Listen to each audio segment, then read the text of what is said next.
Test, test, test. One, two.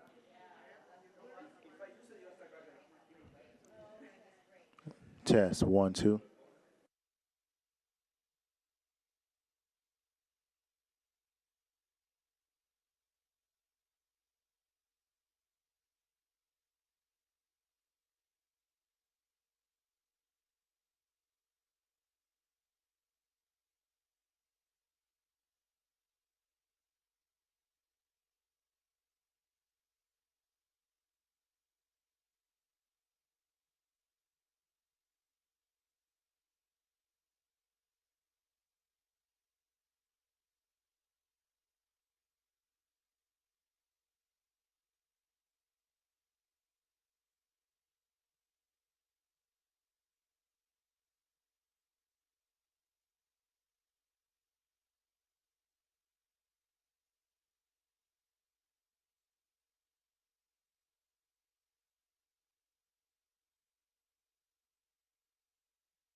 proactive planning on our budget.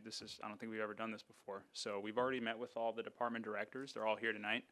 We've gone through, we've received requests for really major initiatives, priorities for the coming year, things that are aligned with our strategic plan, and making sure that we're still executing all those things that the elected officials approved a couple of years ago that were deemed to be the highest priorities of the city. And obviously, things can change overnight, which they did a few days ago.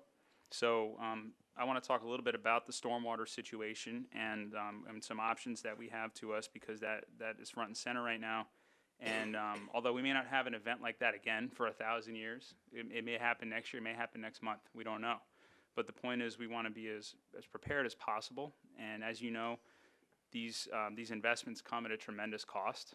They're not cheap. They're dirty work, extensive work. You're digging up the roads and laying pipe. That's really what it boils down to. It's very labor intensive, and building materials are extremely expensive right now. So we currently have a stormwater assessment at $60 per year. That's per equivalent residential unit. So for your basic single family homeowner, or a multi-family dwelling or a townhome, they're going to pay $60 per residential unit. And obviously, bigger developments pay more. You know, the ones that have a couple hundred residential units. And then you have commercial properties that pay based on what they call the pervious space on the property. How much the water doesn't go through, they have to pay a higher factor, because they're pushing water everywhere else and putting more demand on the system. So right now, our stormwater brings in around $3 million a year on that $60 a year investment, and or assessment, I should say. What we're looking at is that allows us to do a little bit of capital projects every year, gives us some cushion, allows us to buy equipment, maybe one or two minor projects each year, but not the major investments that these types of issues entail. And we currently have a few projects going on. We have one project that's about 50% done, Southwest 43rd Terrace, and then we have a few more in the budget this year that are going to get started really soon. Public Services will be bringing those forward. But now, obviously, we have a few other significant issues that need to be addressed. And there really is only so many ways to raise the funding. We've been applying for grants whenever possible. We've been asking for appropriations whenever available.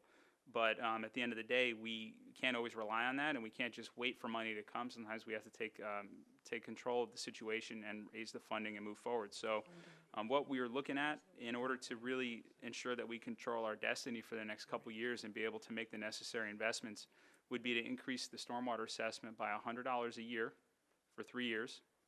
And what that'll do is add approximately $15 to $16 million towards our stormwater operation. And I can tell you that while that may seem like a lot, that barely scratches the surface of what we really need in the city.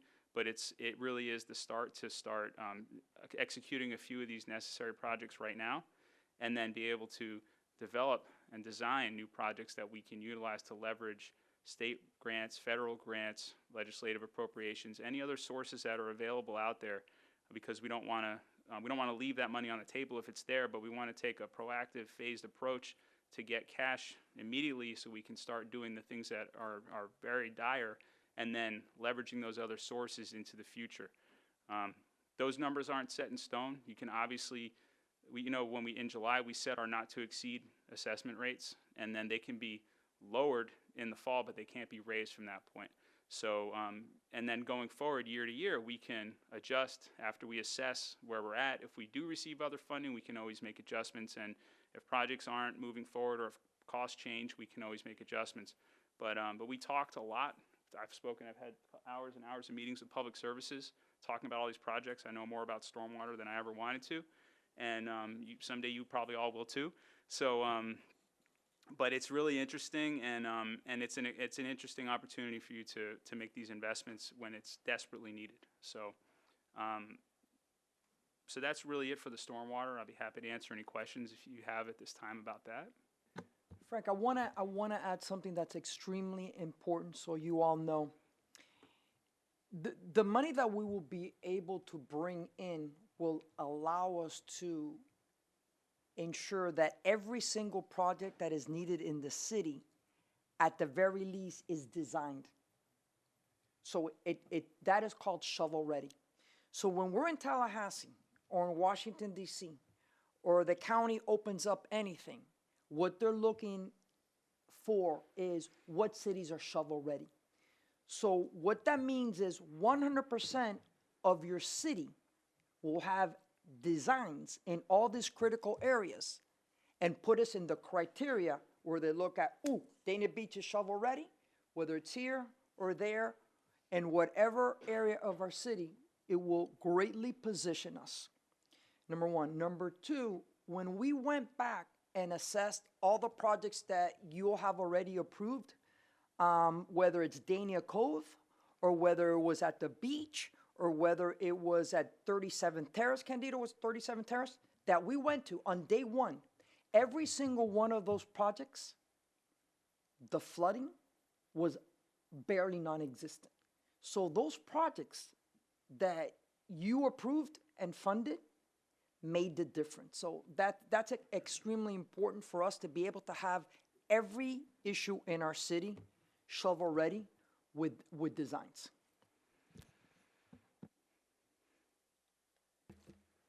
Thank you, Manager. I definitely agree with what you're saying about shovel ready. That's the best way to get money and funding. Commissioner James? Yes, thank you. For clarification, you wanted to go from $60 to $160? Yes. No, yeah, that's why I wanted the clarification. You want to increase it by $100, and this doesn't include like the fire assessments and maybe whatever else we have coming up, because that's a concern. While I understand that it makes everything shovel ready, we do also have communities that are, I'm still getting calls that they can't even pay their rent. They're getting kicked out of motels. And so I don't want to have a $100 increase on this, and then the other assessments have more increases on that. And then we're putting our residents in a situation where they can't financially, take care of their obligations for their bills. So while I am in favor of increasing it, I'm not in favor of increasing it by $100. I think I need to look at the entire picture of all the assessments first before I can make that determination. Thank you. It's not on the renters though. I just wanted it's, can you clarify how that? Yeah. We just wanted to provide you options. Yeah. Yeah, we take that, I see that as a burden. I'm a taxpayer in my community. I get it. We plan for each of these avenues independently because, as you said, we have a stormwater assessment, we have a fire assessment, we have a garbage assessment, and then we have an ad valorem millage rate. So while we plan for them independently, we do try to strategize across the board so that there is some equity there and that we're not just, going hard on all fronts at all times, because obviously somebody has to pay the bill. But yeah, those fees would be paid by the homeowner, not directly by the renter. It's up to the property owner to determine how those bills are paid each year. But yeah, I mean, we stand behind what's being recommended. I don't take it lightly, and if I didn't think it was necessary, then I wouldn't be here recommending it. Commissioner Salvino? Yes, thank you, Mayor. I brought up I talked to the manager and the deputy manager about the problem that we've had for years with our drainage problems. And I know that you just mentioned that the ones that we have done have been completed.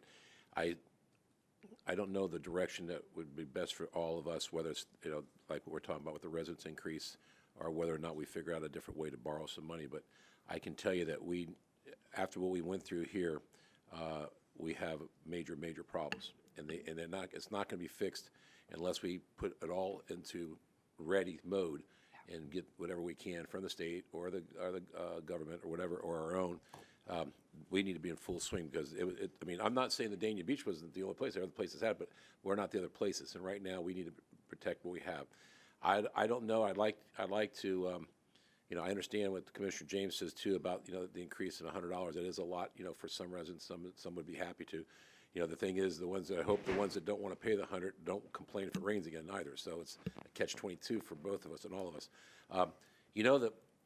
When I drove around the city and I started looking, I think we really got it bad from the county, and I think the county should supplement someplace in here, because most of the drainage problems came in the southwest area over in off of Griffin Road and Sterling Road, that's where I'd say 60 or 70% of the problems incurred that were bad. You know, I know out west near 441 and I don't remember that road, was it 51st or something like that? And then I know that 28 Terrace was underwater by Mealy Park. You know, these things need to be, I don't know why we would have absorbed that problem from the county. It had to be there years ago, and we accepted that under those conditions. And I think that the county should come up with, you know, maybe an idea that they could be supplemental in their monies to help us get these things done. It's just a thought that I'm throwing out at management. You know, some of the things too about the pumps. You know, when we start talking about going through there, I don't know. We have the pumps out west are all managed by Broward County. Again, they're not managed by the city of Dania Beach.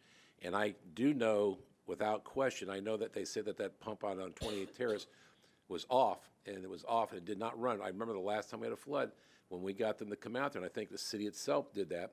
We turned it on, and even though it was a sewer pump, it drained that property out there. It helped, whether the lines or the sewer lines were absorbing that waste or not. But that pump again was not working, and they promised us it was going to be working.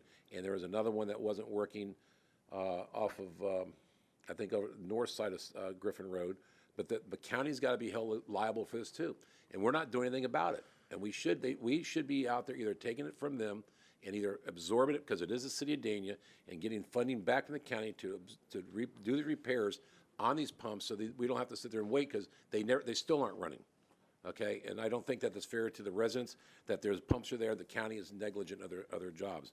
I also know that talking about the flooding areas off of Griffin Road, new Griffin Road, there's one spot that's always bad by the airport. There's a drain right there, okay, and the reason that's not draining is because the FDOT is not cleaning the drains, or Broward County, whoever it is. All those other things are plugged up, and it takes forever. Those drains go all the way down the line. It's clear. Even on that heavy rain, it was clear down towards the middle. But that one spot was 3 feet underwater. There's another thing that we're handling again, and problems we're incurring that the county or the state is not taking care of. We need to be on top of that, and we need to be able to expect them to do their jobs. If they're not, they got to be held accountable some way or another. I don't think that we should be accepting that from them and letting them get away with it, like just blowing us off. If I may, Commissioner, through the mayor, we cannot and sit around and wait, you know, for the county.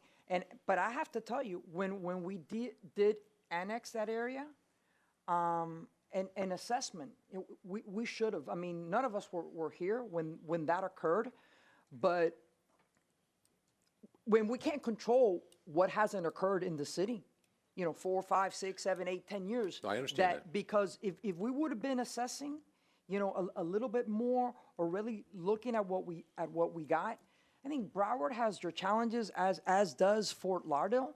But we reached out to them immediately, and immediately they sent to us, you know, a truck and pumps and vacs and everything. But you're absolutely right that area out west was neglected for a very long time, and we're catching up. But so many years of neglect. We're not magicians here, as you know, and we will knock doors in Tallahassee, in Washington D.C., and in the county, wherever, to be able to ensure that people take those responsibilities. But yeah, out west was a disaster. That's fine. Listen, this is just comments I'm making. I'm sure we're all aware of the issues that we had throughout the city, and it's just certain things, especially out there. And then, of course, in the southeast and northeast, there's a couple spots that are bad as well.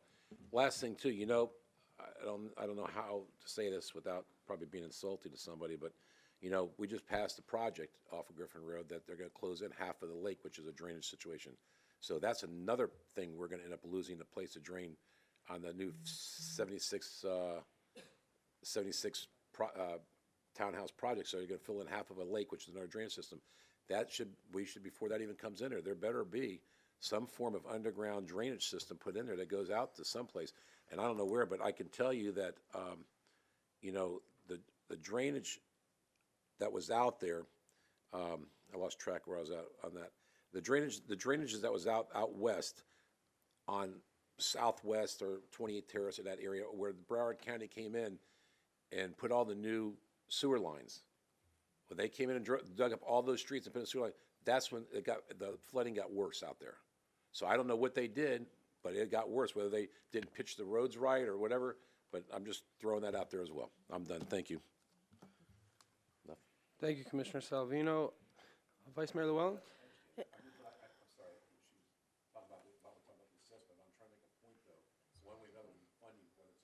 Or whether it's a loan or something, but we need to move forward. That was my point towards this.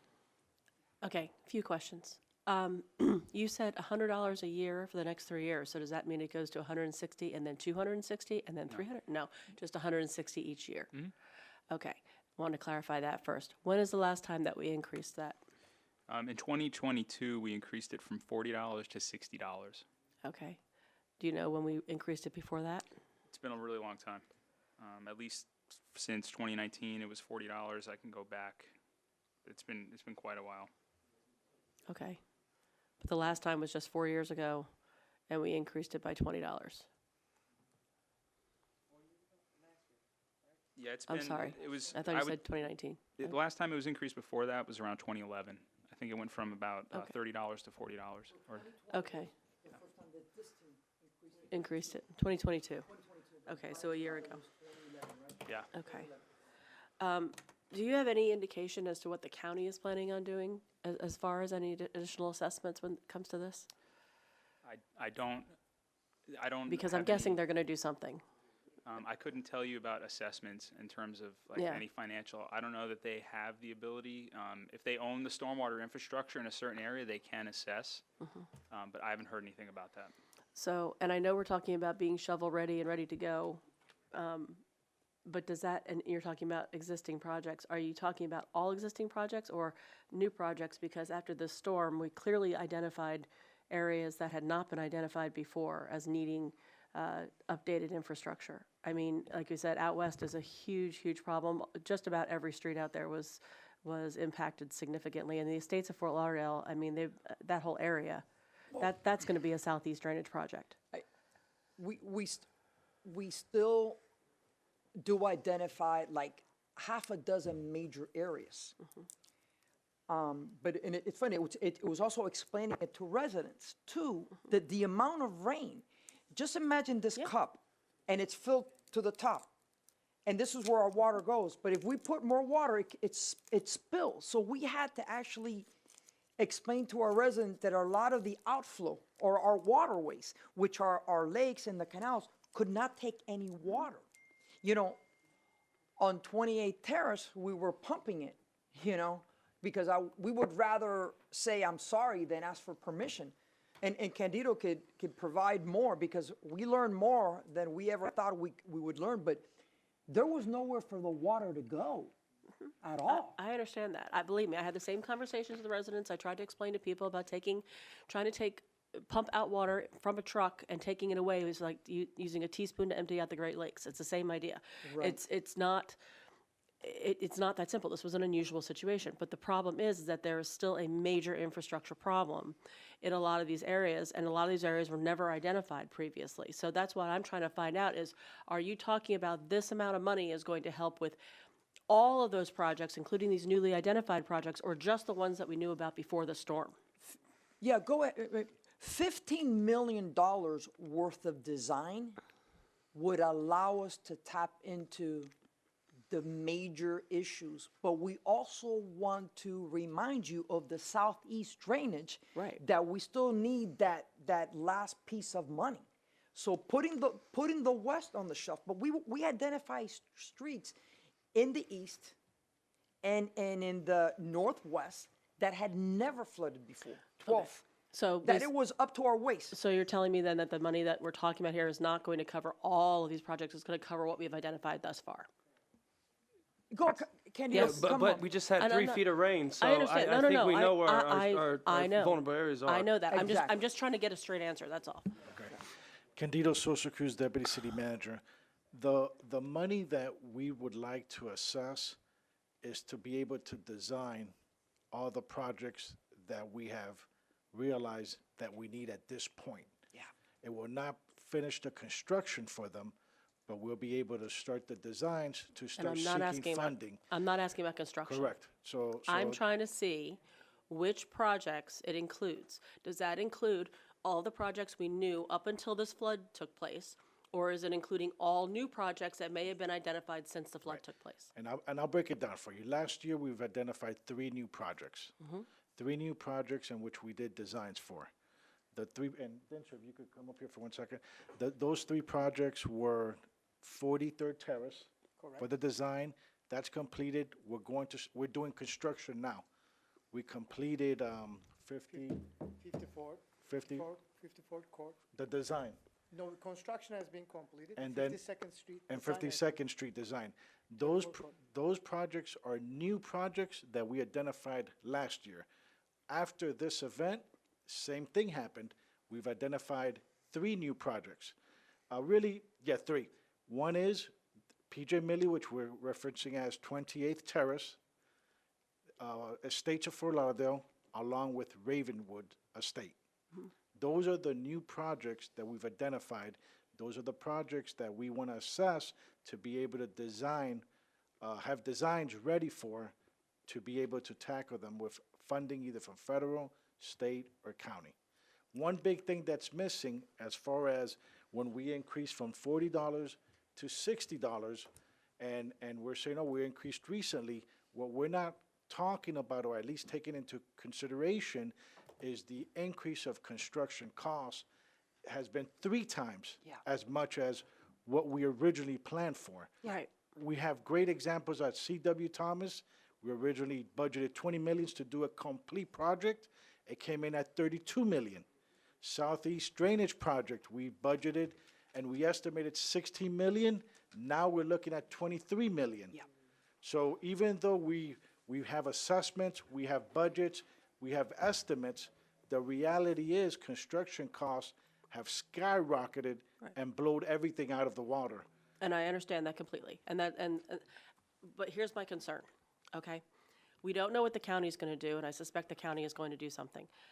We're talking about a significant increase in the amount that you want to assess the individual homeowners. Those homeowners are also gonna have their insurance rates spike because of this flood. There's gonna be people that are now gonna be required to have flood insurance that never had to have flood insurance before. Plus, a lot of these people had significant damage to their homes. I mean, some of the homes are not even livable. So it's like adding insult to injury to increase the amounts this much. And I know we need the money. I'm not saying we don't, but is there some other way that we can look at, that we can try to find another source to bring the money in, aside from going to the homeowners themselves and asking them to pay for it? Now, absolutely, we're doing all of the above. Remember, if we go back to what we originally said, the 15 million does not cover the construction for everything. It is just a design so we can continue seeking funding. Right. At all different levels, federal level, DC, state, Tallahassee, and county. So what you're saying is there any other way? We were doing that before, and we will continue to do that. Now, going back to what you mentioned, adding insult to injury, if we don't do something now, it is on us. Whatever happened 120 years ago that was not done, we weren't there, but we're here now. And Agreed. the events that are happening more frequent are happening under our watch. So if you think insurances are going to go up, when we don't do anything, it's only going to hurt the resident more. Agree, but I'm just wondering if there is some way that we could maybe parse it, like part of it comes from the homeowners, part of it comes from another source, whether it's financing or something else. If there's some other way to go out and find other money somewhere, that would help with this. And I understand what you're saying about make sure everything's shovel-ready so that we're ready to go, but maybe we can stagger it a little bit and deal with the high priority things first, because that's, I mean, this whole thing with the Southeast Drainage Project that's been going on forever and ever and ever. And, in all honesty, this was the first time I didn't really hear from people over there because they kind of expected it, I think, which is just sad. It's not the way it's supposed to be. Well, we and heard they've from been them. hearing about this for years now. We heard from Not them. not to the level last that I week, and usually we heard hear from from them today as well. I heard from a few. I got a couple of photos of kayaks and that sort of thing, but I didn't get the volume at this point, and I think it's just because it's like they keep telling us, and they're just going to keep telling us the same thing. So they need to see it moving forward. And until people start seeing it move forward, it's just, all we're gonna do is just upset people. And it just feels like nothing's getting done. And I know everybody's working really hard. Everybody worked so hard this weekend, especially, trying to get all the water out of here. And I appreciate everything you did. But to sit there and to see what's been happening for years. I don't want us to depend on Broward, guys. I don't want to depend on Broward either. Now- but now I'm we saying can we should go to borrow- other places. There we has to can be someplace borrow- else we can go. But Tallahassee, what did you think? We did that in Tallahassee.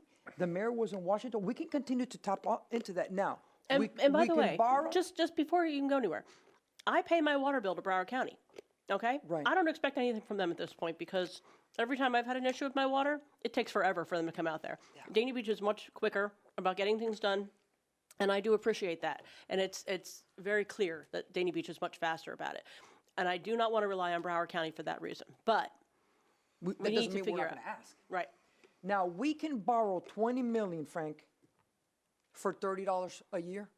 You want to discuss that a little bit, and maybe we could just, maybe do the 30 and continue to maybe see what are more options. But we had to throw that option out there. But we're constantly pivoting. So you want to explain that a little bit more? Yeah, and there's pros and cons to everything. There's only options. There's no real, a lot of trade-offs. So if we were to borrow $20 million tomorrow, that would equate to about a $30 assessment for 20 years. So we're looking at $100 for 3 years to raise $15 million without paying interest to the bank. Right. Versus $30 a year for 20 years, and we're going to be paying $10 million in interest over the life of the loan. So, it's the same things that apply to your personal situation when you think about, well, should I buy it cash or finance it? It's the same thing relates here. We just have options. So, if we were to borrow $20 million, I don't know that we could just spend all that within a year or two and get that bang for the buck right away. It's actually, in some cases, it would seem better to stagger it out a little bit, because if we borrow the money, we have a certain amount of time to spend it. Right. Whereas if we just kind of stagger it out and try and do pay as you go on a combination of a few projects that are already, that Public Services has said, we want to hit these things now, combined with designing some of these projects that have been identified. Some more are going to be identified when the Stormwater Master Plan is completed.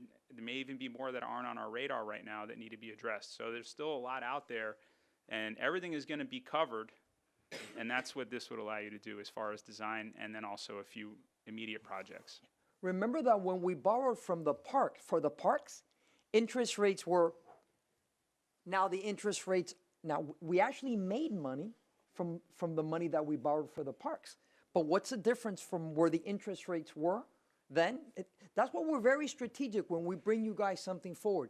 We didn't want to leave you that option out, but to pay $10 million in interest and do this assessment for 20 years rather than taking off the Band-Aid for 2-3 years, that's why we wanted. At the end of the day, it's up to you, but we're going to give you all the options. Thank you, Manager. Go ahead, Vice Mayor. I'm sorry. In addition to those 3 areas that you mentioned out west, there's several others as well that I know that were really, really bad. I mean, the Playland Isles area, they couldn't, everybody's cars were destroyed, their homes in some cases were destroyed. The street next to the field, that whole street was completely underwater for several days. So, it's just, there's a few other major areas that I just think also need to be considered for future projects, but anyway, that's all. Thank you, Vice Mayor. Commissioner Davis? I guess I'll just start with a couple of other areas. Northwest First Street, by the patch, that whole area over there got just completely inundated. And I want to make sure that we're addressing and looking at all the neighborhoods, because I did really see, I had one neighbor who had $8,000 worth of damage of water coming into their home. Candido and I drove through there where that water rises off of Old Griffin Road and it goes into that Dania Point area. That whole northwest area is really, really bad over there. So I just want to say, as long as we're putting a list together, that we put a list that includes everyone, And at the end of the day, like I'm still learning a lot about all of this, so I'm not here to be an expert on, drainage projects and things like that. But it sounds really good when we say we spent $100 million on drainage and pump projects, and we understand that we have to prioritize infrastructure and things like that. And I go back and I tell the residents, no, we've prioritized it. We spent $100 million, and now I understand. Yes, we have to be shovel ready, because if we're not shovel ready, then we can't get the money. But what the residents don't see, what they do see, is the Southeast Drainage Project. If this is going to take years and years and years, then, you guys, what have you been doing? Where's that $100 million? You have the design, and I understand why we need the design, but the residents don't understand why, they're not seeing a difference if we're pouring so much money into these different projects. And so I think we need to have a real world response for them, so that in layman's terms, they understand what the process and the plan is for all of these different projects. I mean, I'm just now getting it all good myself, but the residents, when we tell them we're doing these things, they need to understand and see where we are in the projects that we've already done so far, what is a timeline that we can expect this to be done, and where we are with the new projects, because they want to see it done. They don't want to see the plan. They don't want to see the master plan. They don't want to see the money that we've approved to go towards these things. They want to see a realistic timeline for when we can get these things done. And I think it's important to let them all know of the ones that were approved, Yes. that were designed and finished with construction. Yes. And I think in the Southeast, and correct me if I'm wrong, Candido, we have design, but we also have phase 1 of construction. Right, and I want to give an update, because this is Yeah. information we received today. So I'm glad that you were able to ask that question. That way I could update the whole commission as a whole. As far as the Southeast Drainage Project, it's broken down into 2 phases, phase 1 and phase 2. Basically, like the north side and the south side of the southeast area. Phase 1, that's where we're currently at. There's already a design. We're currently waiting for Broward County to provide us a funding agreement that we're able to sign, that the commission is able to sign off. We submit it to Broward County Commission. They sign off, and we're talking about in the next 3 to 4 weeks. After that's signed off, we're going to go out to bid for construction. Once we have a winner for the bid in the bidding, construction starts. That's going to take approximately 12 months. And again, that's just phase 1. After that's done, we commence phase 2 construction, and it'll be the same winner of the bid, and that's going to be another 12 months. So total, we're looking at approximately a little bit over 2 years to complete phase 1 and phase 2 of the Southeast Drainage Project from today. Thanks, Candido. Commissioner James? Yes, and so I'm not sure what we're looking for, if we're looking for a direction right now for this, but Vice Mayor was able to articulate a lot of my thoughts better than I can, because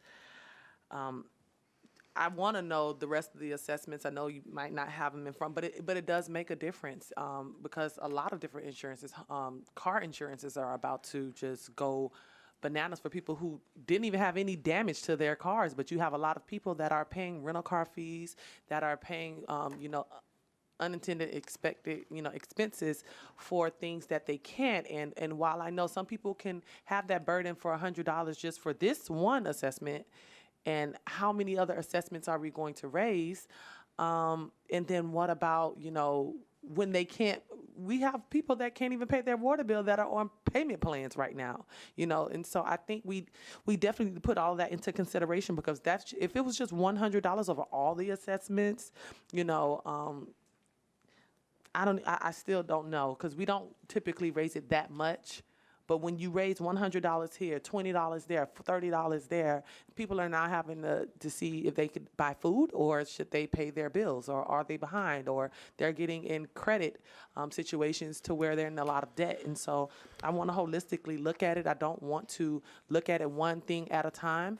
And I also, this is showing me that we can raise money for what we need to raise money for when we want to raise money for it. So I think we need to keep the same creative process when we talk about all of our projects that we have moving forward. And there are many other projects, and we have to do something about Collins Elementary and that area back there, because there is only one way for that water to flow.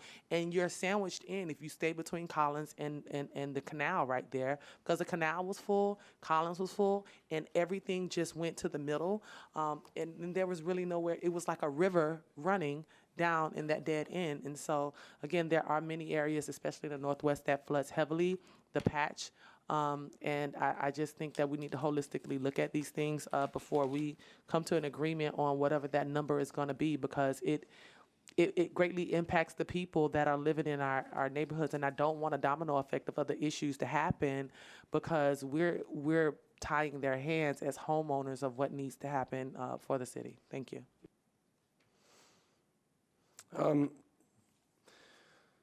So yes, here's my thoughts on this.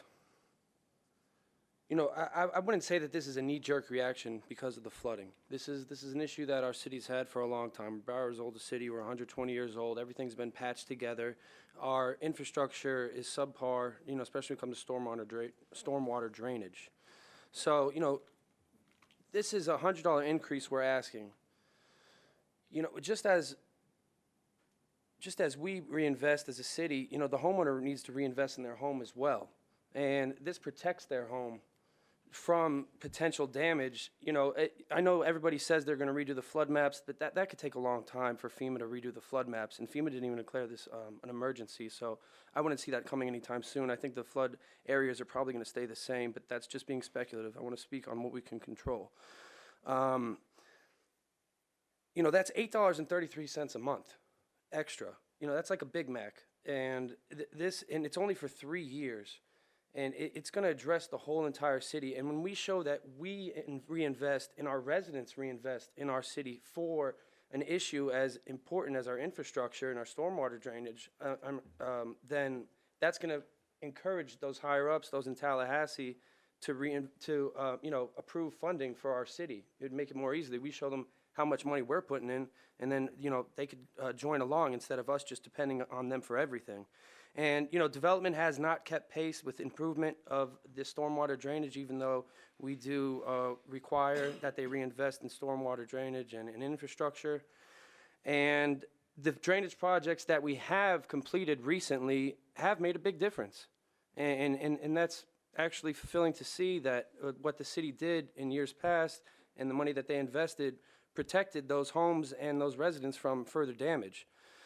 So, you know, some cities impose I know some cities, I'm not going to name any specific, but, you know, close to $200 an assessment, and it has nothing to do with their infrastructure or their stormwater drainage or their parks. It's more like golf courses or police station or fire station, and some people haven't even begun some of that work. So this is something that we can actually invest in. You're spending the money, and you see it being done right away.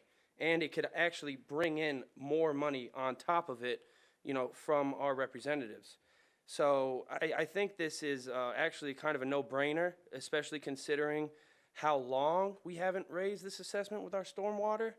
And us as, well, yeah, I know we did it just $20 in last year, but when you look at it over a 20-year period, we certainly haven't kept up at all. And I just think this is a no-brainer, and we could actually be a shining light on this and proving that we care about our city, our residents care about our city, and we're going to do something about it immediately instead of looking for help from others. And we're going to do it at a minimal cost. $100 per household, you know, like I said, it improves your home just like anything else, and homeowners need to reinvest it back in their property as well. If I may, Mr. Mayor, one of the things that I was thinking about is when insurance adjusters come to the homes, we ran into a couple of them, and I know that we called for some of the damage that we have. When insurance companies see the work that we've done, or the work that we've done together with homeowners to mitigate this can actually turn into reduction of insurance. these $300 spread out over 3 years versus a loan that 10 million is going to go into interest rates. And 20 years of this payment, I think sometimes we just have to take the Band-Aid off. You know, when you take off a Band-Aid real slow that it hurts and you just pull it. If we look at it like the mayor said, $8 and change a month for what we could get back, and we would never do an assessment citywide if we're not touching Northwest, Southwest, Southeast, out West. So every community and every quadrant, if we divide our city into 4 quadrants, will be touched. But at the end of the day, I think the return on that investment is going to be huge. Well, and I'd like to include, you know, since we're doing our parks projects, we can incorporate stormwater projects as we're redoing the parks. You know, at C.W. Thomas, at Frost Park, and at P.J. Milley, it's all, and those are all flood zones. Northeast Dane is a flood zone. The C.W. Thomas has a flood area on the west side, and then, you know, we all know P.J. Milley out that 28th Terrace flood. So I think we can almost work on the parks and the drainage system at the same time. You know, it is a possibility, you know. Vice Mayor Llewellyn? I was just going to say, I would just like to see some of the money. I mean, I know we need to assess people. I get it. And I'm not saying that we shouldn't do any sort of an assessment. I just feel like it's a lot to go from $20 to $100. But I would like to see some of that money go towards actually finishing something as opposed to just continuing to do design. We need to show people that we're serious and we're trying to get something Oh, done. no, the goal is to finish. I know that's the goal, but the problem is finished it's the not being seen.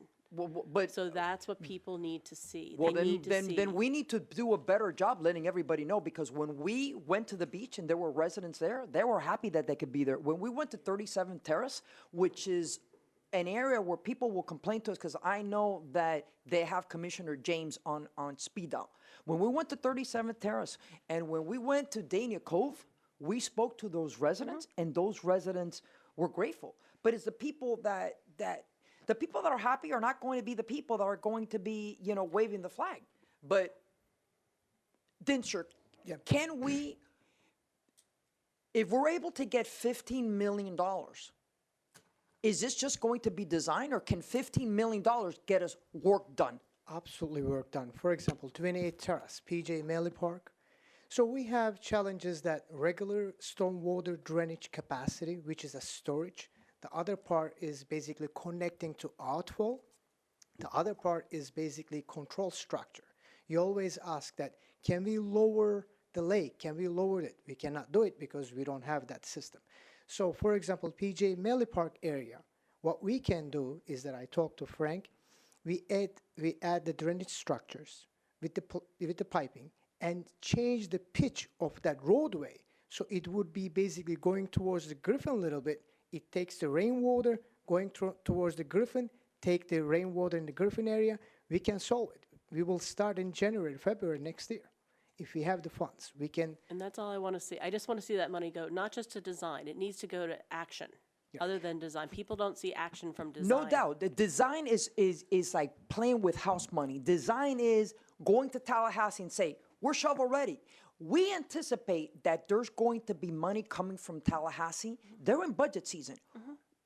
Congresswoman Debbie Wasserman Schultz, she calls us and she's on top of this, and she's in a majority in over there in Washington. We got people here in Tallahassee that we can tap into. That just helps us to have shovel ready. But it's not just going to be design. We're actually going to be having projects completed. 28 Terrace, we got to know the people there. There's an assisted living facility. There were people that we saw with their belongings, and it was heartbreaking. I mean, really, really heartbreaking. Trust me, I know they're my neighbors. But they're not just, not just a design. Design and a complete construction, finished project. Yeah. And also that, for example, 48th Avenue, we completed 54th Court. Now we have the 52nd Street design has been completed. 43rd Terrace, we are halfway done. And you may also want to remember that FDOT is doing a bike lane project in 40th Avenue from Sterling to Griffin. So they took away some swale areas. Instead, they adding drainage projects, right? But it's not ready yet. So once we have that one is completed, and 43rd Terrace has been completed, 43rd Terrace will be completed, and the 52nd Street, 40th Avenue is going to be a better shape. But again, if the Lake George is not going to overflow, that's a different. And remember, Colin Donnelly, which is, at last meeting, looking for support for a $2 million pipe for C.W. Thomas. So we're tapping into every opportunity, but I think what the mayor talks about makes sense, because if we're going to be starting construction, whether it's at Chester Bird, at CW, at PJ Milley, we're going to start construction in parks in different quadrants of our city, and we're going to make sure that we take the opportunity, because when you mobilize crews and you're bringing infrastructure, that is the best time to do a total turnkey project in those areas as well. And also that 43rd Terrace that we will complete by the Greek restaurant at that area. Is when you look at it, Daniel Cove, for example, we don't have any flooding issues anymore. And also 37th Terrace by Sterling Road, that area is doing pretty well, considering 25.6 inches rain. Thank you, Denzer. Commissioner James? Yes, I'm not sure who the question is for, because now I'm a little confused. So is the money going towards design, or is the money going towards the project? Because I just heard that it's going towards both.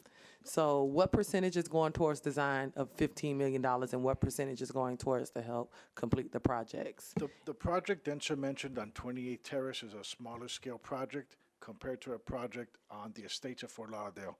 That's even larger than the Southeast Drainage Project. I understand, so the but smaller projects will be able to design it and construct it. so it's the $15 million going that was requested for the $100 addition or increase solely for design, or is For both. 30% For that'll both. go, 40%? Like I need more. We would It's have not to clear break for it me. down into each project, but the goal is for the 15 million to cover the whole city for design and construction.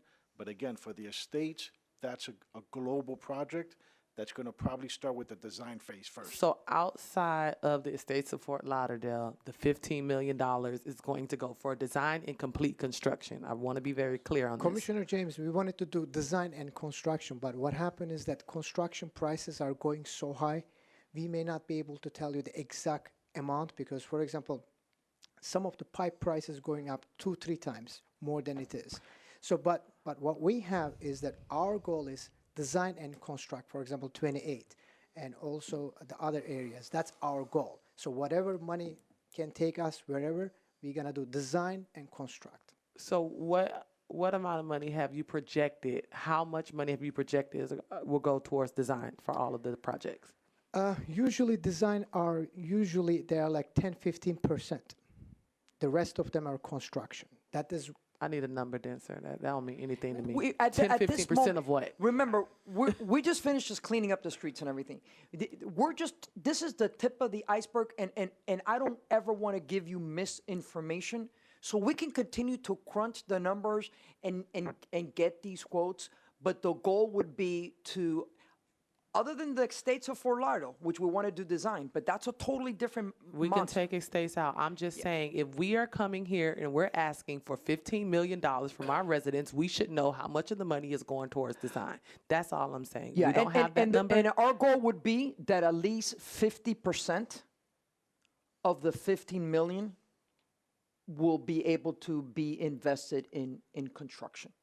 And it may be multi-phases, but at least we'll be getting shovels in the ground, The key is that. right? I think that's the goal for us.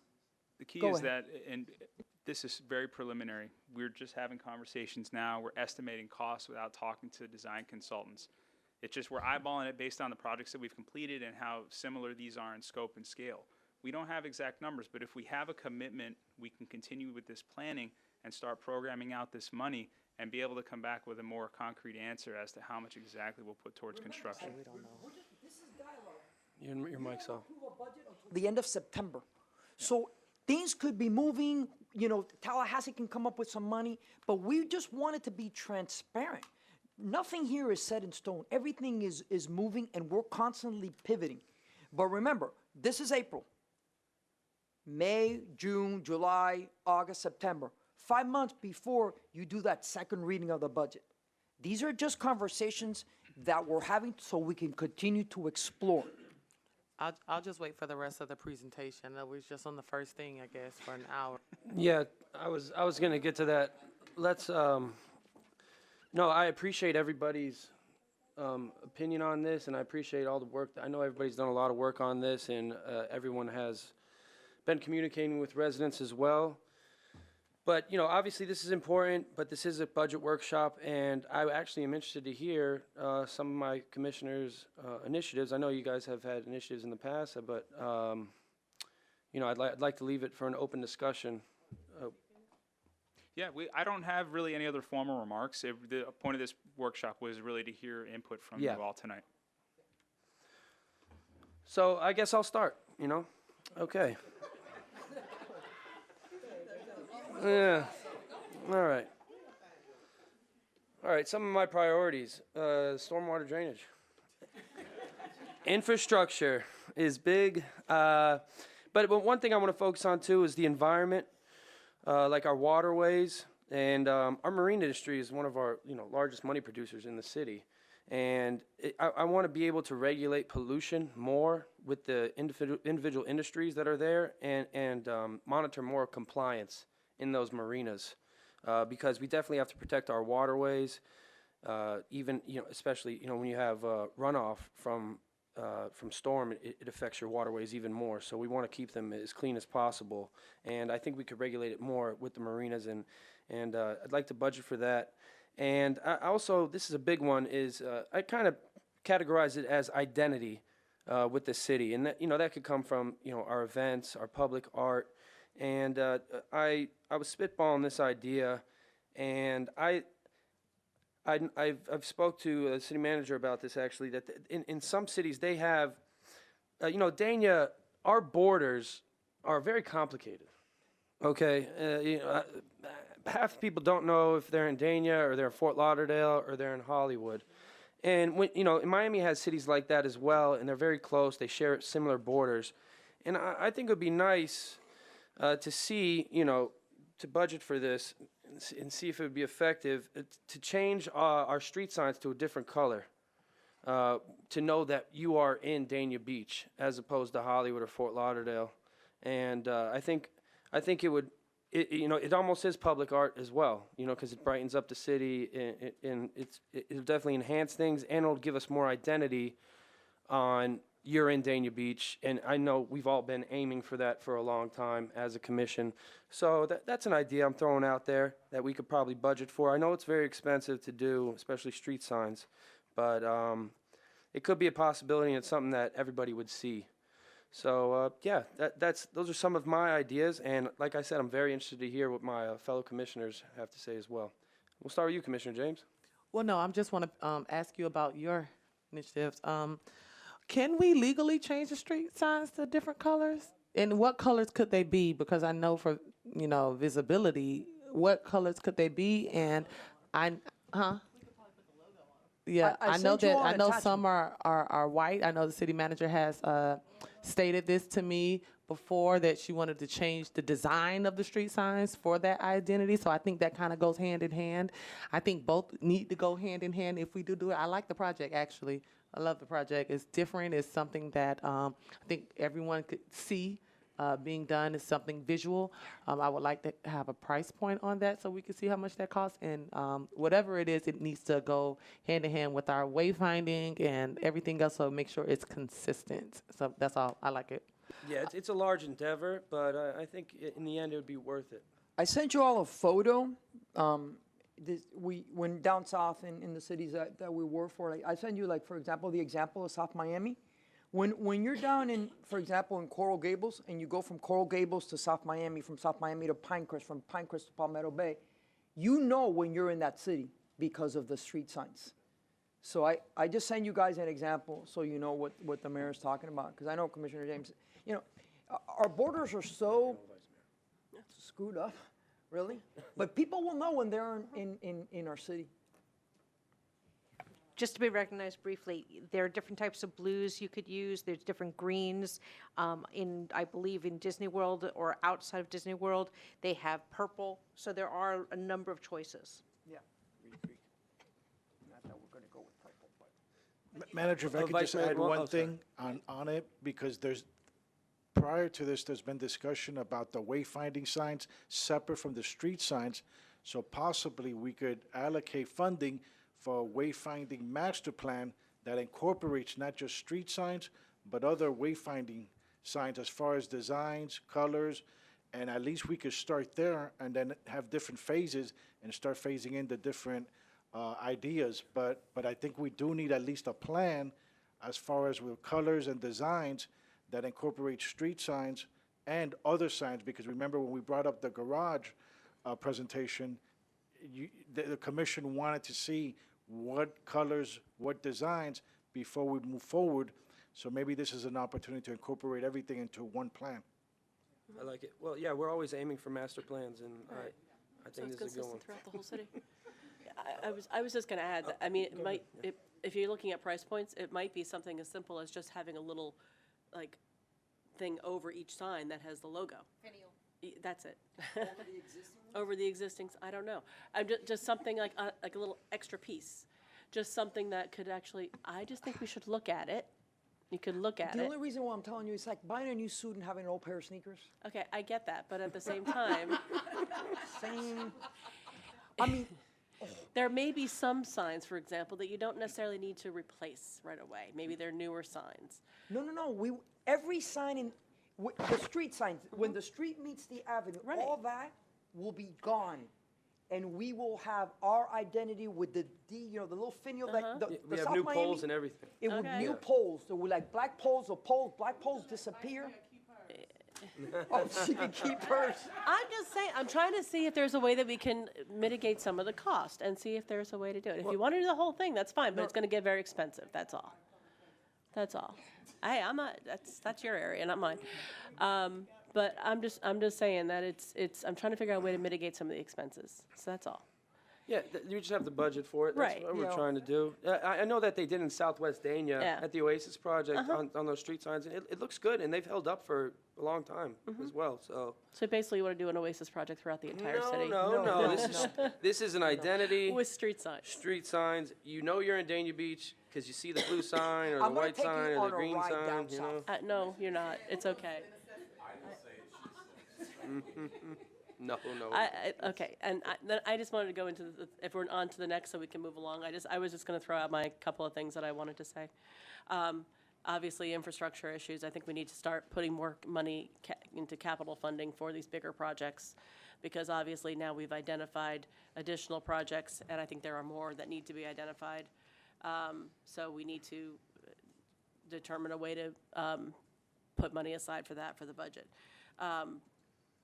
Also, I know that we just started with the program with having the social worker or whatever going around with the homeless unit. Yes, Danny, that's you. But that is a program that's ongoing in Hollywood as well as several other cities, and it has been effective in those cities. I think we need to increase the number of social workers that we have, because you need them more than just a few hours a day. Just the same thing with the homeless outreach team. We only have 3 officers. 3 deputies that are involved in that. So I think we also need to make sure that we also have social workers, more social workers. I'd like to see us put some money into that. The third thing is, and I know we keep talking about putting money aside to purchase properties, and I think that's a great idea. I'd like to know, and maybe Eve can help with this, what's the status with the 606 West Dania Beach Boulevard property? And is that a property that we could purchase? You don't know? The 606 West Dania Beach Boulevard This is property. a property, I believe, that I've had a discussion with Commissioner. Yeah. It's I'm the sorry, problem house, I don't know, the problem house. Yeah. So, I'll let you know, I don't know the status of it. one of the things that we're discussing, that I think is something that you all need to adopt, is definitely pursuing properties and having a criteria to add parks, green space, and future city facilities. I think also to mitigate crime. There are properties that are hotspots for crime in our community, and adjacent to parks and adjacent to where kids play. And also if there's anything of historical significance. So we were working on this criteria, and I think that if you guys give us the go-ahead, just because something doesn't have a for sale, that doesn't mean that we don't reach out to the homeowners.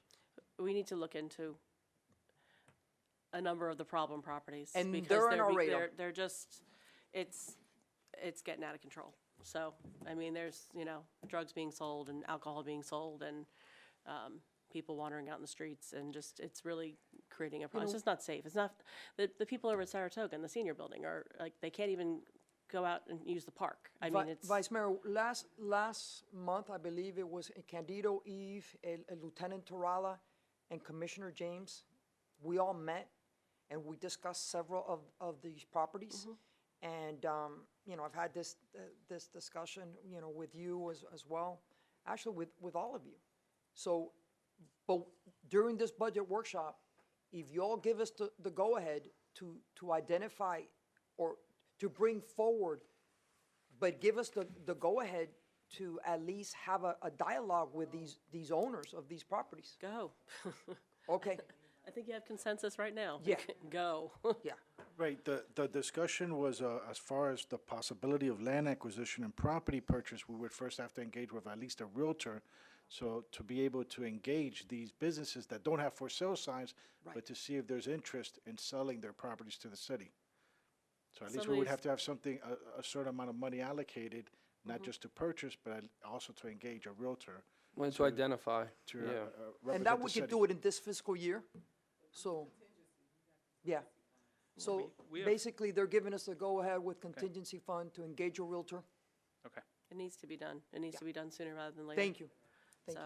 So, those are my main issues. Public safety, obviously, but,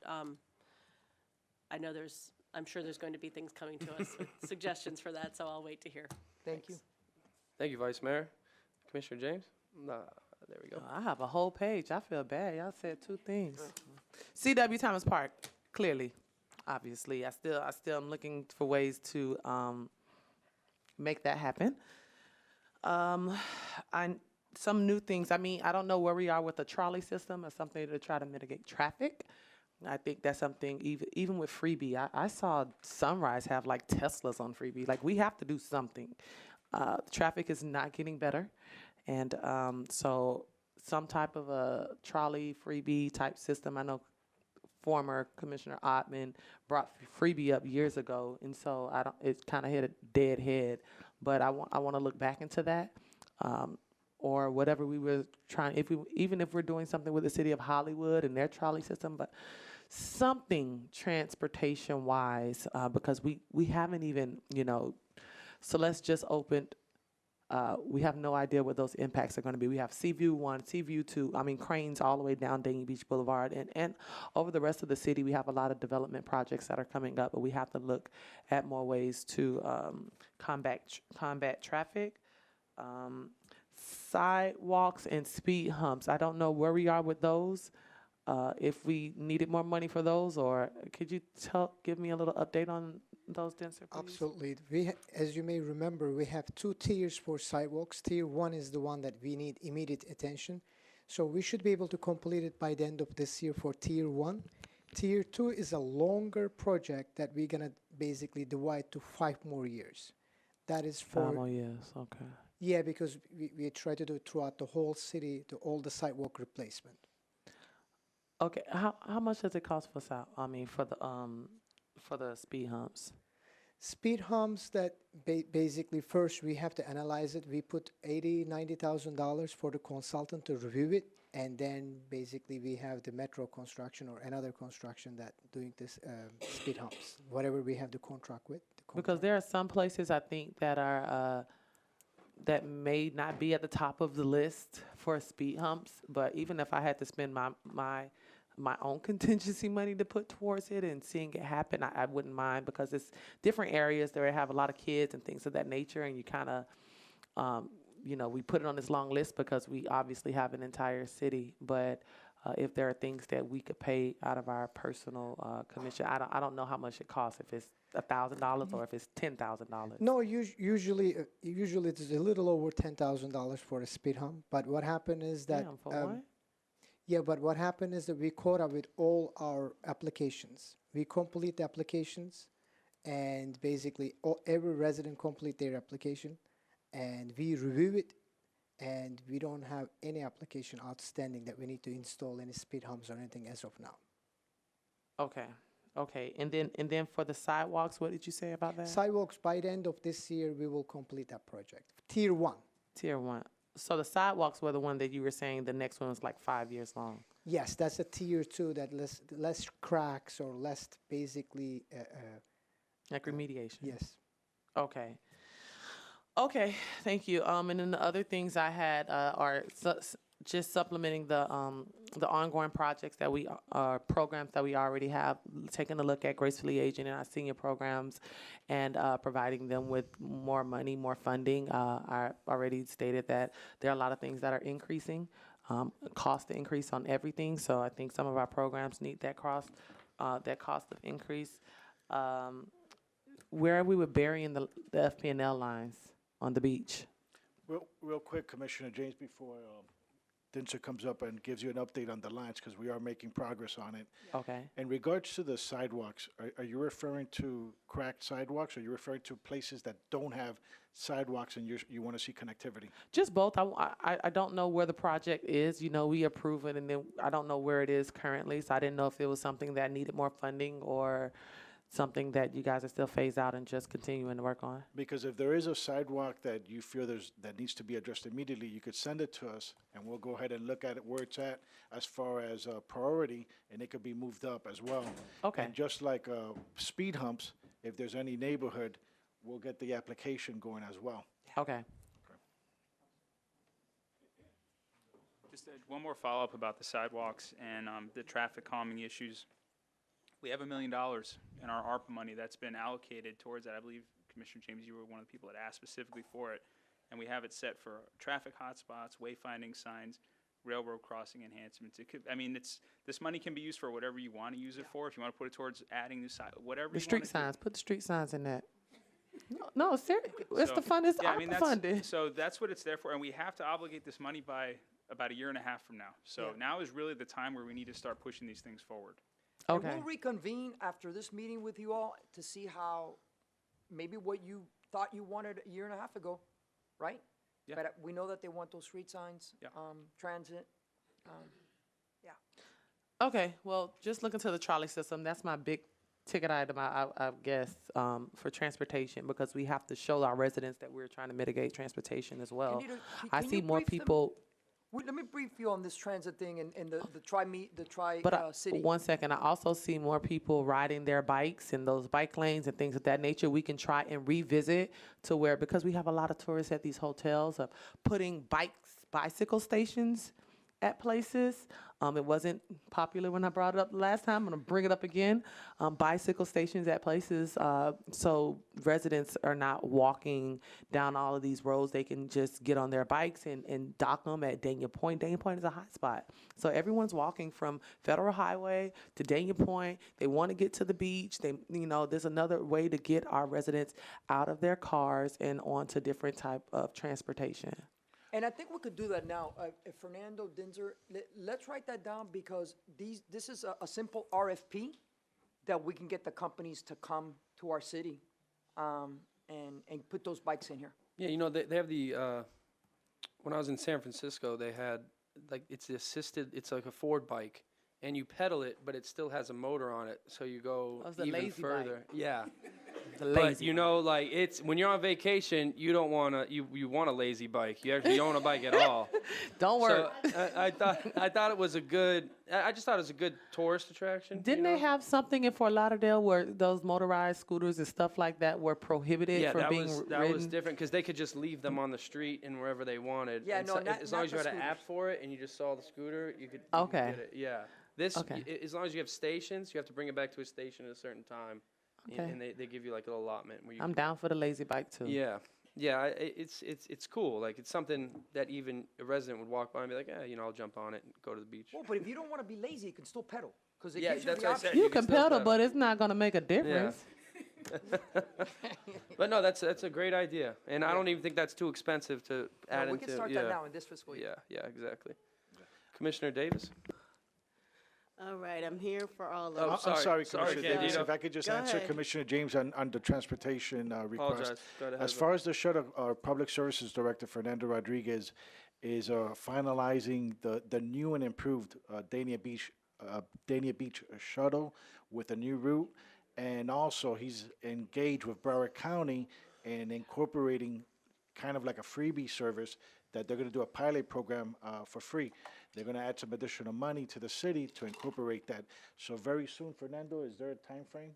The next 6 months or so. Yeah, so within the end of the year, both of those will be incorporated. And as you mentioned earlier, we are in discussions with Hollywood and Hallandale Beach to try to have a regional shuttle connecting to each other, so someone from Dania Beach can go all the way down to Hallandale Beach for free.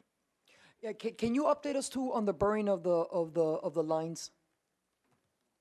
Yeah, please. Thank you so much. We started basically working with AT&T and then Comcast and FPNL. We completed that part of it, but by the quarter deck restaurant, that electric room has to have some problem. What happened is that we changed it to electric to a gas water heater. So we almost done with that. And then within 3 months, we should be able to bury all those lines.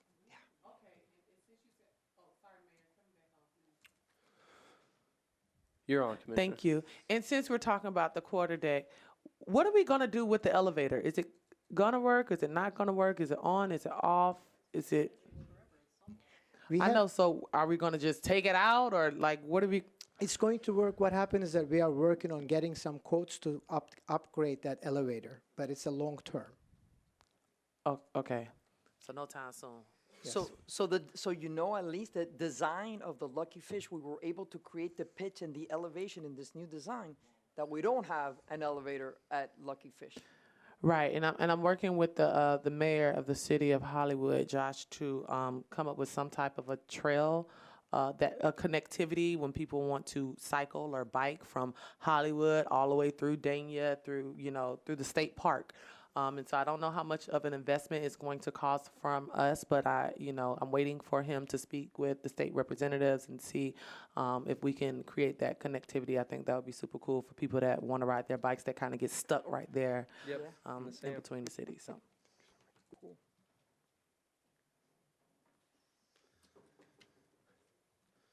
Okay. Sorry about that. Your light wasn't on. All right, Oh, Commissioner I turned Davis. it back off. All right. All right, we got a lot of good ideas going on here. I will just repeat what we've already talked about here, which is the stormwater, just to, when we do go to Tallahassee and when we go to DC, that the projects that we prioritize for those appropriations are more focused on the stormwater and drainage projects that we want to see. I know when I spoke with Debbie Watsman Schultz that she appointed $2.2 million, submitted that for our EOC, which I think is an amazing thing. We definitely need to do that. But as we look to the future, that we're focusing on putting more of those funds specifically for stormwater and drainage infrastructure projects. I'm getting a little feedback from residents already who are listening in that are not happy about the $100 increase. So I really just want to see if we can explore options. I do understand that we want to start and get ready, but if we can just look at options that do not directly put all of the burden onto the homeowners, then I would like to see us at least explore that. Let's see here.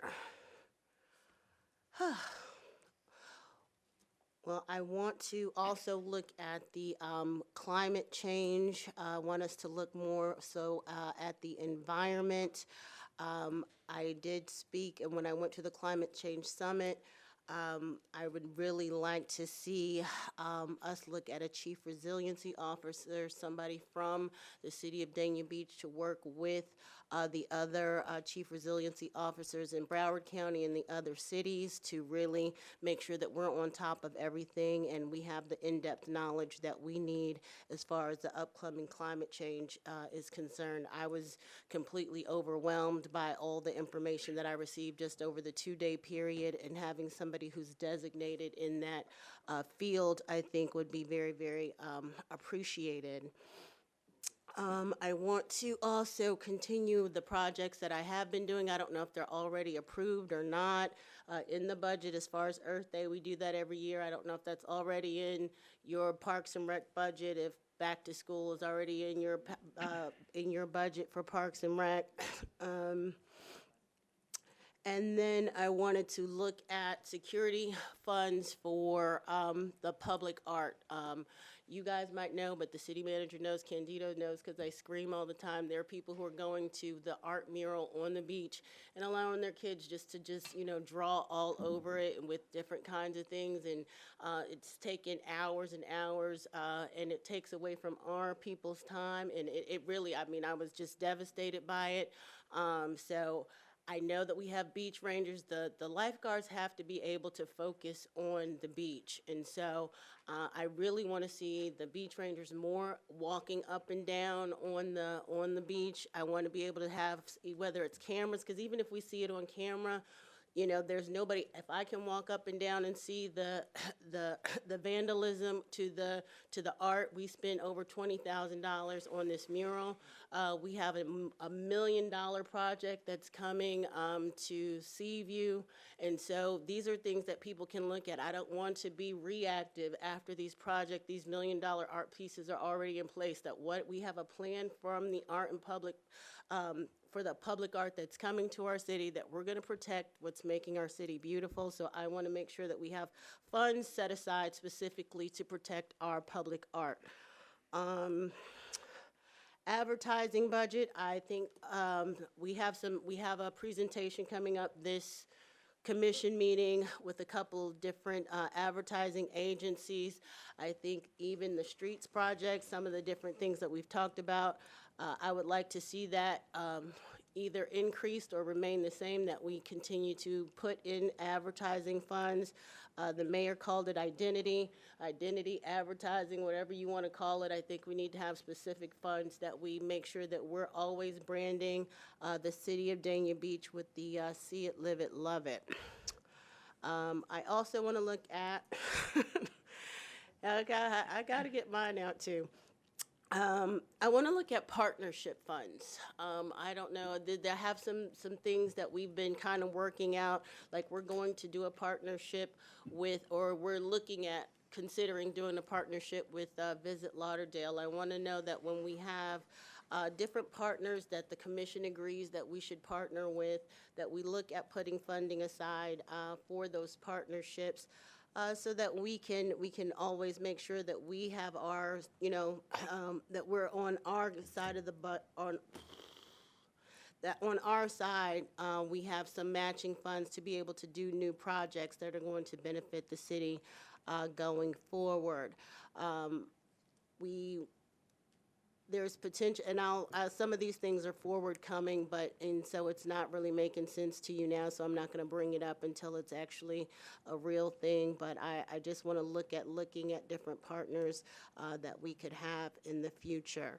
I also want to look at sponsorship funds. There are certain things like the Mayor's Gala that we're going to with the CRA that benefits our veterans. There's the Broward League of Cities funds that are coming up that they always ask for. So I just would rather have a fund set aside for certain sponsorships for certain events that we do on a regular basis. And, 5K walk.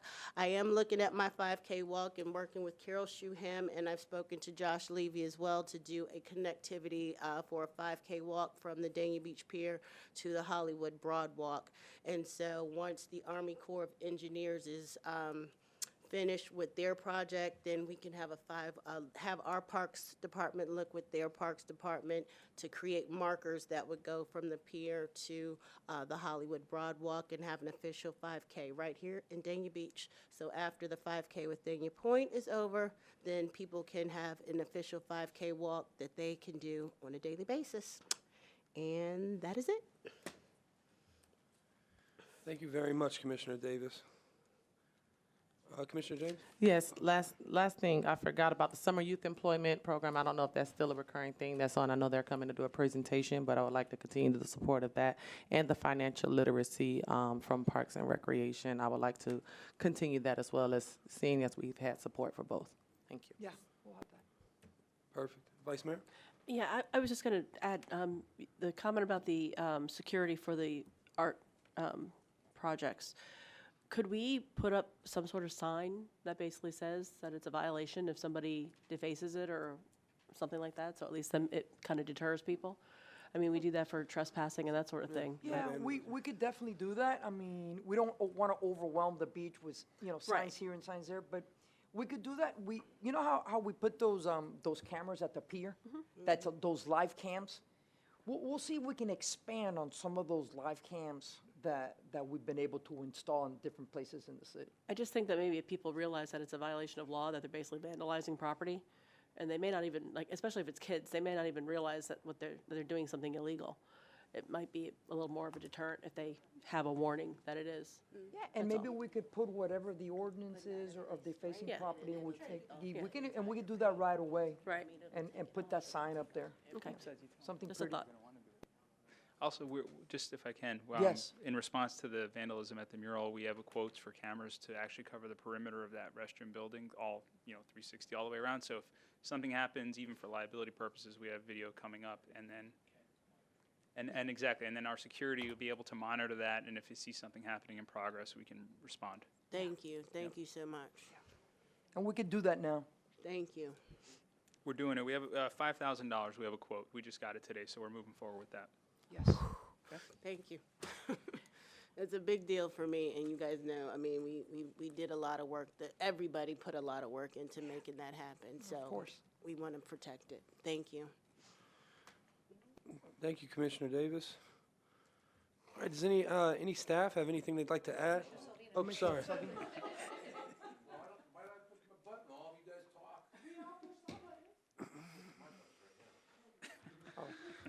It's all right. I wasn't going to cut you off. I was just asking around. And Well, the first thing we need to do is raise our taxes by about 5% to give you guys all what you want. Next thing we need to do is build a bar in here so that we can take the abuse for raising the taxes. Really, there's a couple things that I'm not going to get into a long discussion because, I mean, you guys have tackled a lot of things that we would be, I guess, on our wish list.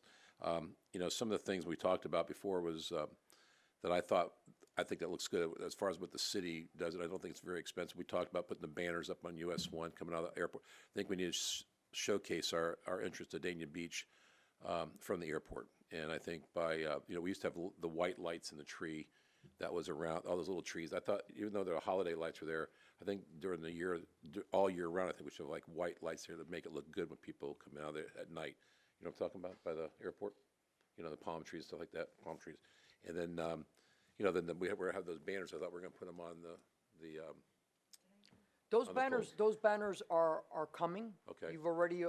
approved So, the all right, the well, design. making the point I'm doing there is I think some of those little things like that, as far as the things I'm going to ask for, are not very expensive. I just want to showcase our city in many ways that when people come out of there, so they know who we are. I mean, doing all the things that they all want to do are some of those are necessities, but these are things that really showcase us. And I think we need to set some type of a idea plan, what would look good, whether it's coming from the airport or whether it's coming from Hollywood or something like that, or whatever, just something to make our streets look good. There's some things that I wanted to talk about also, but it's not really designed for this budget, but talk about our code on signage, because our code reflects very, very old things that we don't have a lot of room for on US 1, and it does present a problem. We'll never be able to put any type of signage within reason on US 1 unless we change our code. And that's gonna be very hard to do because, you know, like you said, you don't wanna put signs all over the place. But, the businesses on US 1 are suffering, the smaller businesses, because you can't put the signs out there where they can stick out like this, over like, you know, off that way, over the sidewalk or something. So something that, you know, our building department could look into and maybe create a signage thing where somebody can come, like I say, off the building like this, over the sidewalk instead of across the front where people could see it. I don't know if that would look tacky or not, it's just a thought process. But as, again, it's signage for our businesses. I know that we'd like to buy that whole block up or have a developer buy that whole block up and clean it up, but I'm not sure how that'll go over with everybody else. Yeah, and Candido's going to the podium, but we've even looked at the existing code that limits what a business can put on their window and what percentage of the window could be covered.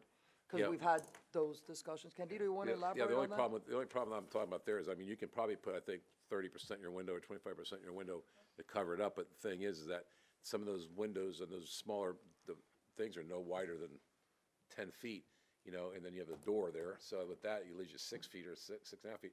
I mean, the signage just is not good, and those other people, those businesses are just suffering. I just know that the signage is important.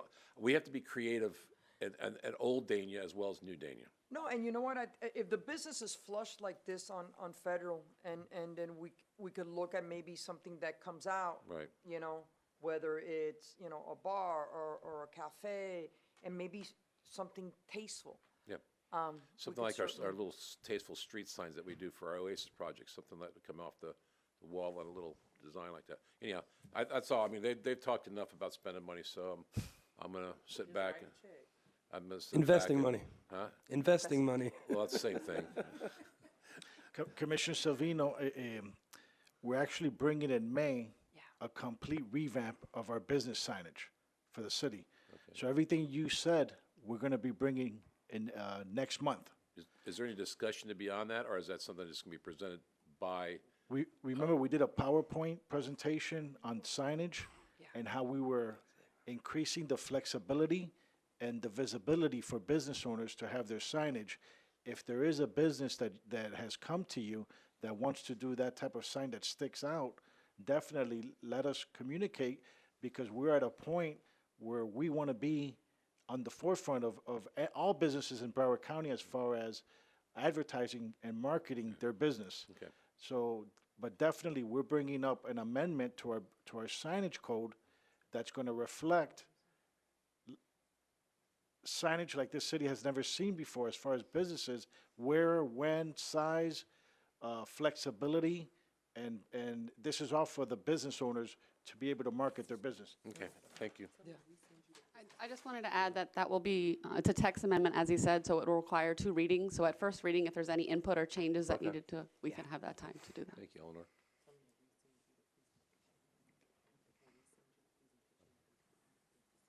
Okay, I don't remember it.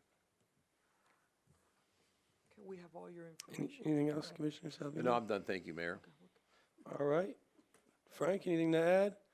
I don't, thank you so much. Any of the staff, you know, this is a workshop, so we rarely get together like this, you know, to actually have an open discussion about how to spend money.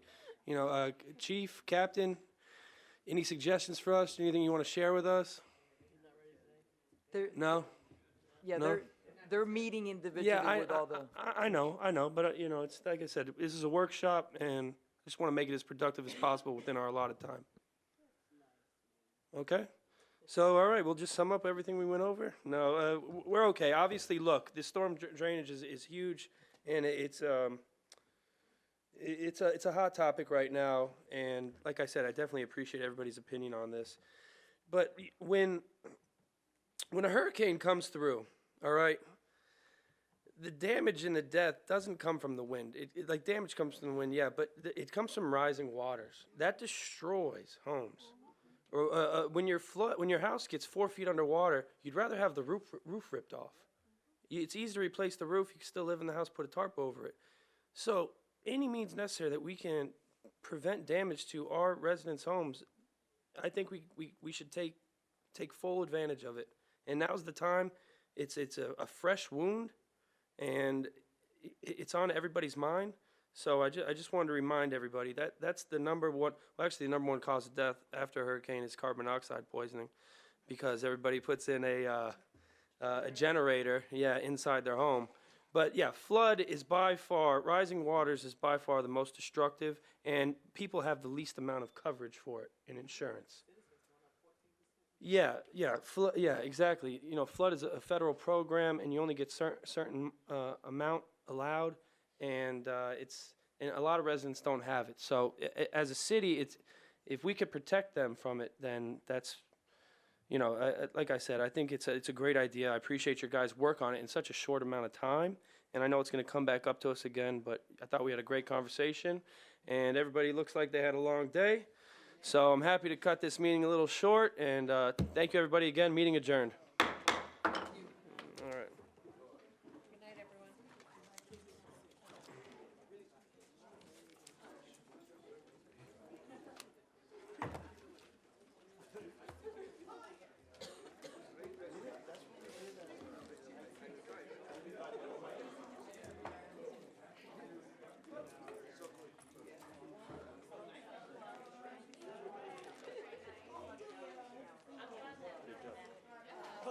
Under the weather? What do you think you got?